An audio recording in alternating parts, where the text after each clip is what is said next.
Thank you very much. I do want to acknowledge some of the positives in the budget.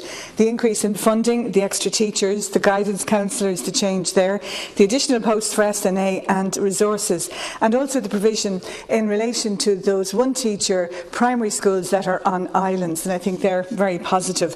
But the facts are that there is an increase in the numbers attending both primary and second-level schools. And the question is, will our education system be able to cope with that increase? Because they're still very much suffering the effects of the austerity budgets, and it's going to take time and an awful lot more resources to redress those efforts. Now, there's a couple of particular issues that I wanted to discuss, and one is the pupil-teacher ratio.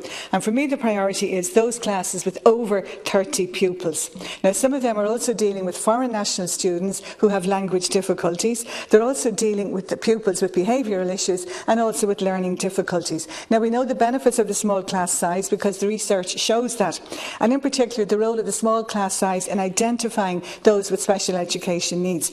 And the research also shows that higher student achievement is achieved in the smaller class sizes. So I think that has to be a priority.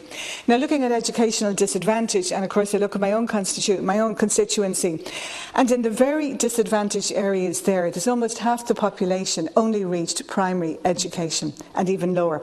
And while there is progress and progression to further education into third level, there's parts of Dublin Central in the north inner city and they're very far behind. So therefore the importance of early childhood care, the small class size, the school completion programmes, the role of the homeschool liaison, the parenting programmes, all of those need continued support because they are making a difference. DESH status is important, but there are schools with significant numbers of children who are disadvantaged, but they're not in the designated DESH school, and I don't believe that that is getting the attention it deserves. For the early school leavers, and I have many of them, literacy programmes are vital. Because some people are still struggling there. And I think special CE plays a particularly positive role. From my own teaching days, I think further education, I know the value of the PLCs as an end in themselves, but also as a progression route to third level. And I heard what you were saying earlier, Minister, about apprenticeships, and it is good that we see that back on. And those of us at the Restaurant Association briefing last week or the week before, we know the need for more apprentices going into the hospitality area.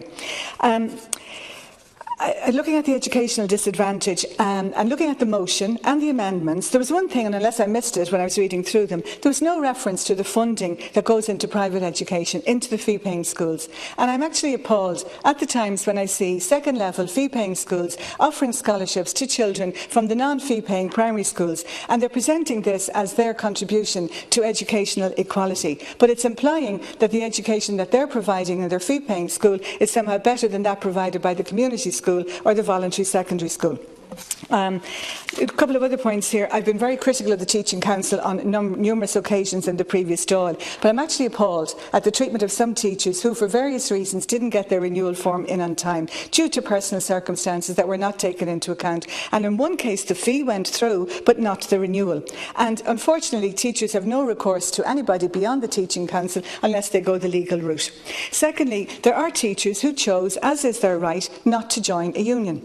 But in some schools, they are being deemed to be members of the ASTI, and so Lansdowne Road does not apply to them. And there's nearly 1,000 teachers who are suffering financial penalties because they didn't join a union. Now, there have been legal judgments in both Ireland and Europe where the right of employees not to join a union has been upheld, and also the right of an employee not to incur penalties because they didn't join a union. Now, there'd be a huge hue and cry if somebody was penalised for being in a union, but there's nothing for those teachers who exercised their right not to join a union. And finally, my last appeal as a former history teacher is that we go back and we look at history in junior cert.